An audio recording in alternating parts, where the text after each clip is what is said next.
Assalamualaikum warahmatullahi wabarakatuh. Selamat datang di perkuliahan daring atau online.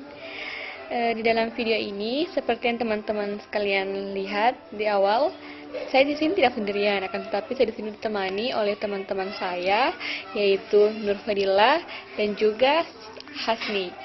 Nah, saya sendiri sebagai moderator dan sekaligus pemateri, yaitu Indrani Nur Saputri. Beberapa menit ke depan akan memaparkan materi tentang masalah dalam implementasi kurikulum.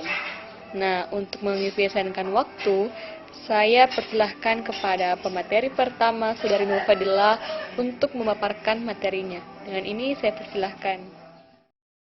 Baiklah, terima kasih atas diberikan oleh rekan partner kelompok saya Nur Fadila akan memaparkan materi pertama tentang masalah dalam implementasi kurikulum.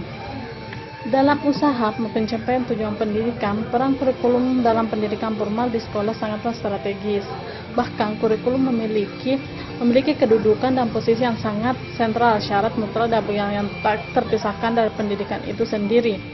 Karena peran kurikulum sangat penting, maka menjadi tanggung jawab semua pihak yang terkait dalam proses pendidikan. Dalam pengertian intrinsik pendidikan, maka kurikulum adalah jantung pendidikan. Artinya, semua gerak kehidupan kependidikan dilakukan sekolah didasarkan pada apa yang direncanakan.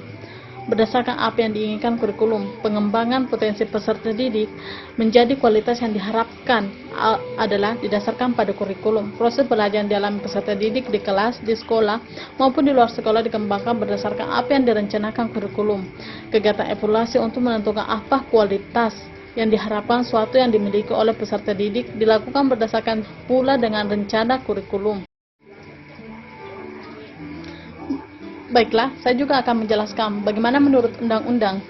Menurut Undang-Undang Nomor 20 Tahun 2003 tentang Sistem Pendidikan Nasional Pasal 36 ayat 3 menyatakan bahwa kurikulum itu disusun sesuai dengan jenjang dan jenis pendidikan dalam kerangka negara kesatuan Republik Indonesia dengan memperhatikan peningkatan iman dan takwa, peningkatan akhlak mulia, peningkatan potensi kecerdasan dan minat peserta didik, keragaman potensi daerah dan lingkungan, tuntutan pembangunan, tuntutan dunia kerja, pengembangan ilmu pengetahuan, dinamika pengembangan global, dan persatuan nasional dan nilai-nilai kebangsaan. Baiklah, selanjutnya untuk mengefisienkan waktu, saya akan membahas tentang masalah-masalah dalam implementasi kurikulum, di mana permasalahan yang ada di implementasi kurikulum itu ada 2 poin. Sebelum saya membahas lebih lanjut, kita harus ketahui dulu, kurikulum merupakan suatu rancangan pendidik yang merangkum semua pengalaman belajar disediakan bagi siswa di sekolah.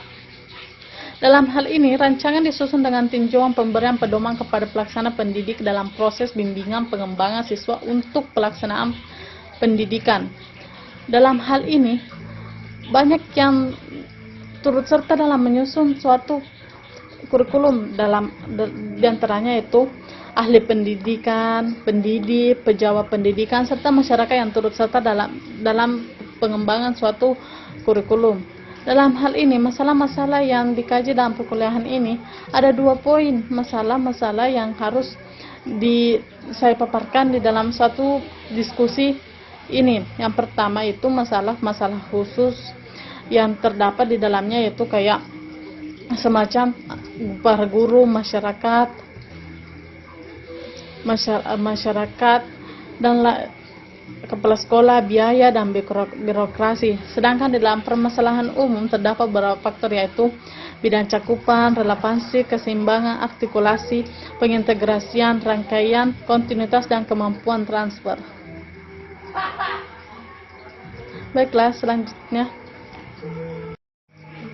Baiklah, saya akan membahas apa-apa saja masalah yang terdapat secara khusus, tepatnya permasalahan kurikulum secara khusus.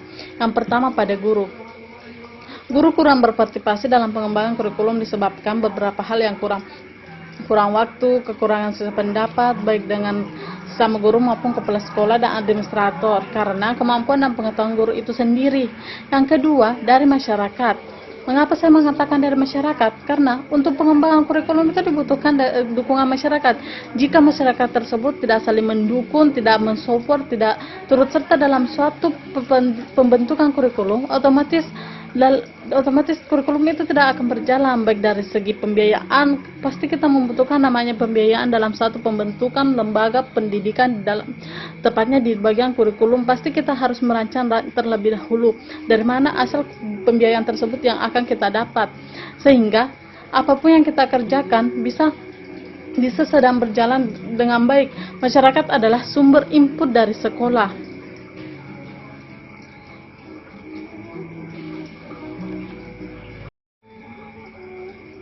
Selanjutnya masalah biaya. Mengapa hal ini sangat penting dalam permasalahan biaya? Mengapa biaya itu merupakan salah satu permasalahan kurikulum secara khusus? Karena untuk pengembangan kurikulum, apalagi dalam kegiatan eksperimen, baik metode isi atau sistem secara keseluruhan, pasti membutuhkan biaya yang sering tidak sedikit, karena dalam suatu proses perencanaan pasti memiliki beberapa anggaran yang terkait di dalamnya. Dalam suatu pembentukan pasti kita memiliki suatu perencanaan tertentu tentang anggaran yang akan kita kelola di dalam suatu kurikulum tersebut,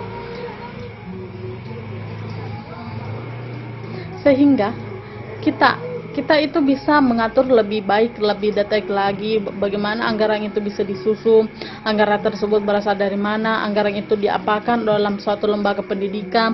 Itu harus dirancang secara detail mungkin, sehingga tidak ada pertanyaan lagi yang muncul di dalam lingkungan lembaga tersebut tentang anggaran ke arah mana, anggaran berasal dari mana, dan lain-lain sebagainya dalam hal masalah biaya. Selanjutnya itu permasalahan kurikulum secara khusus bagi kepala sekolah. Dalam hal ini seharusnya kepala sekolah mempunyai latar belakang mendalam tentang teori dan praktek kurikulum. Kepala sekolah merupakan peranan yang penting dalam pengembangan kurikulum, karena peran kepala sekolah itu memiliki tanggung jawab yang besar dalam suatu lembaga pendidikan, tepatnya pada proses penerapan kurikulum yang ada di sekolah tersebut. Selanjutnya itu birokrasi. Terdiri dari para inspeksi dan kanwil, juga orang tua maupun tokoh-tokoh masyarakat. Kepala sekolah dan stafnya tidak bekerja dalam kerangka patokan yang ditetapkan oleh Dendikbud. Selanjutnya permasalahan itu terhadap relevansi. Relevansi adalah menyangkut kegunaan dan kebermaknaan suatu kurikulum bagi orang, masyarakat, dan bangsa. Artinya bahwa kurikulum itu perlu dikembangkan agar memiliki kegunaan dan kebermaknaan bagi orang, masyarakat, dan bangsa. Relevansi dan kesesuaian merupakan suatu permasalahan lain yang cukup esensial dan harus mendapatkan perhatian serius dalam pengembangan kurikulum. Mengapa demikian? Karena relevansi berkembang menurut kegunaan dan kebermaknaan suatu kurikulum bagi masyarakat dan bangsa, bahkan bagi komunitas bangsa sedunia pada umumnya. Selanjutnya itu keseimbangan. Keseimbangan berarti pemberian bobot yang tepat untuk setiap komponen kurikulum, sehingga tidak terjadi ketidakseimbangan di kemudian hari. Yang diketahui setelah berlangsungnya evaluasi dalam pembelajaran tingkat nasional, kurikulum dikembangkan sebaiknya memiliki keseimbangan.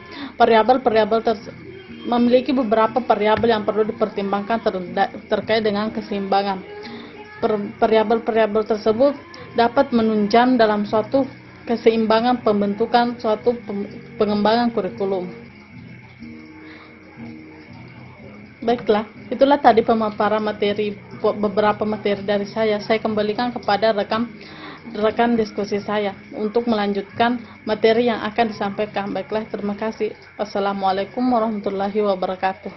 Nah, itulah tadi pemaparan dari Nur Fadila. Nah, selanjutnya saya sendiri sebagai pemateri kedua akan melanjutkan materi dari saudari Nur Fadila. Di sini saya akan membahas mengenai tentang poin yang kedua, yaitu artikulasi. Nah, artikulasi di sini itu diartikan sebagai pertautan antara kelompok elemen atau unsur lintas tingkatan pendidikan.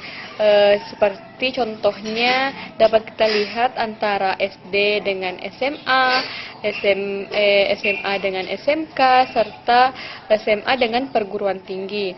Nah, yang juga tak lepas dalam dimensi sekuensi seperti halnya kontinuitas. Nah, dalam Oliver dalam bukunya yaitu Olivia menjelaskan pengertian artikulasi sebagai artikulasi horizontal atau korelasi, sedangkan kontinuitas sebagai artikulasi vertikal. Dari pengertian ini dapat diketahui bahwa antara sekuens, kontinuitas, dan artikulasi terdapat kaitan satu dengan yang lainnya, jadi tidak bisa dipisahkan. Adapun artikulasi itu merupakan suatu rencana sekuens unit-unit materi pelajaran secara lintas tingkatan pendidikan. Nah, kemudian yang ketiga yaitu pengintegrasian. Nah, dalam mengembangkan kurikulum itu perlu memperhatikan perpaduan, penggabungan, dan penyatuan antara disiplin ilmu seperti bagaimana menciptakan surat menyurat antara tujuan pendidikan nasional, tujuan institusional, dan tujuan instruksional yang harus dicantumkan dalam kurikulum yang diperlukan. Yang kedua yaitu bagaimana membina hubungan yang jelas antara komponen-komponen tujuan kurikulum atau instruksional, materi pembelajaran, kegiatan pembelajaran, dan evaluasi. Kemudian yang selanjutnya, beberapa tadi yang saya jelaskan itu demikian itu bukanlah menjadi keharusan, bergantung pada filosofi yang dijadikan pandangan dalam pengembangan kurikulum. Kemudian selanjutnya itu rangkaian atau sequence. Nah, sequence itu merupakan susunan atau urutan pengelompokan kegiatan atau langkah-langkah yang dilakukan dalam perencanaan kurikulum. Pengembangan kurikulum perlu memperhatikan rangkaian unsur-unsur tersebut. Nah, dengan kata lain, sequence ini mencakup kapan dan di mana pokok-pokok bahasan ditempatkan dan dilaksanakan yang berkaitan dengan laju pergerakan dan tingkatan paling rendah ke tingkatan yang paling tinggi. Sekuens itu merupakan pengaturan unit-unit dan materi pembelajaran secara logis dan kronologi menurut unit, lembaga, dan tingkatannya. Beberapa panduan yang dapat dijadikan rujukan dalam penyusunan unsur kurikulum itu yang pertama, dimulai dari yang sederhana menuju yang paling kompleks. Menurut alur kronologis, balikan dari alur kronologis, dari geografis yang jauh yang menuju yang dekat, atau dari yang dekat menuju yang jauh, dari yang konkret ke yang abstrak, dari umum ke khusus atau dari khusus ke umum. Nah, selanjutnya yaitu kontinuitas. Makna kontinuitas itu adalah pengulangan vertikal yang kompleks dan canggih dalam upaya meningkatkan hasil belajar. Pengulangan tidak hanya dilakukan pengulangan konten pembelajaran, namun sebagai pengulangan unsur-unsur kurikulum. Dengan kata lain, kontinuitas merupakan rencana introduksi dan reintroduksi unit-unit materi yang sama di berbagai tingkatan dalam upaya meningkatkan pemahaman yang kompleks dan komprehensif. Nah, selanjutnya yaitu kemampuan transfer.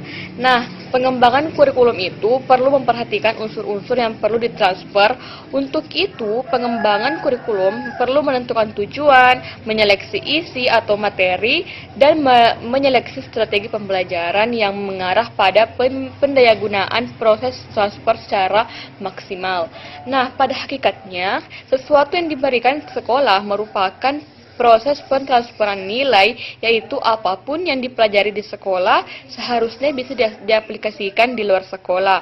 Jadi, tatkala peserta didik sudah menamatkan pendidikannya, dengan demikian proses pendidikan di luar sekolah adalah harus dapat memperkaya kehidupan peserta didik di masa yang akan datang.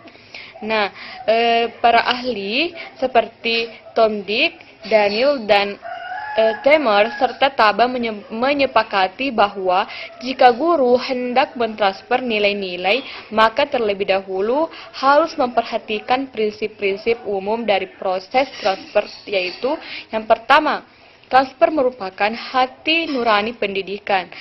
Proses transfer memungkinkan untuk dilakukan. Selanjutnya, proses transfer dimulai dari situasi yang lebih dekat, situasi luar kelas yang lebih jauh dan luas. Nah, yang selanjutnya yaitu hasil transfer akan lebih bermakna jika guru membantu siswa dalam menderivasi, menggeneralisasi, serta menetapkan generalisasi tersebut. Secara umum dapat dikatakan bahwa ketika siswa memperoleh pengetahuan bagi dirinya, proses transfer tersebut telah berhasil. Baiklah, itulah tadi lanjutan materi dari saya mengenai masalah dalam pengembangan kurikulum. Selanjutnya yaitu pembahasan solusi dalam permasalahan kurikulum yang akan disampaikan oleh Saudari Hasni. Dengan ini saya persilahkan. Ya, langsung saja saya akan melanjutkan materi dari Saudari Indriani Nursaputri. Adapun materi saya yaitu solusi dalam permasalahan implementasi kurikulum. Suatu kurikulum bisa mencapai sasaran yang sesuai dengan pendidikan, hendaknya diperhatikan beberapa hal. Yang pertama, landasan pokok kurikulum. Tujuan umum dalam pendidikan harus menjadi landasan pokok. Adanya tujuan pendidikan yang jelas dapat memudahkan dalam menetapkan isi pendidikan. Nah, ada beberapa aspek yang harus diperhatikan dalam menentukan isi pendidikan. Di antaranya, misi dan visi nasional, aspek sosial budaya, aspek pembangunan, dan modernisasi. Kemudian yang kedua yaitu kebijaksanaan pendidikan. Landasan kebijaksanaan pendidikan perlu adanya identifikasi terlebih dahulu. Sekurang-kurangnya 3 kebijaksanaan dalam pendidikan yaitu kebijaksanaan umum yang meliputi kewajiban pemerintah menyelenggarakan kewajiban belajar, membimbing masyarakat, mencerdaskan masyarakat, dan memajukan kebudayaan nasional. Kemudian yang kedua yaitu kebijaksanaan dalam pendidikan sekolah. Yang ketiga, peningkatan mutu pendidikan dan pemerataan pendidikan kebijaksanaan pendidikan di luar sekolah. Kemudian program-program pendidikan. Program pendidikan yang harus diperhatikan dalam kurikulum meliputi pembaharuan pendidikan di sekolah, penyediaan logistik pendidikan, program pendidikan olahraga, kepemudaan, dan kebudayaan. Kemudian program penyediaan tenaga kerja. Nah, variabel yang berkaitan dengan kurikulum pendidikan dalam hal ini terdapat 8 variabel yang perlu dipertimbangkan. Yang pertama yaitu tradisi dan aspirasi sosial. Yang kedua, manusia, perkembangan anak dan masyarakat. Yang ketiga, demografi. Yang keempat, ekologi.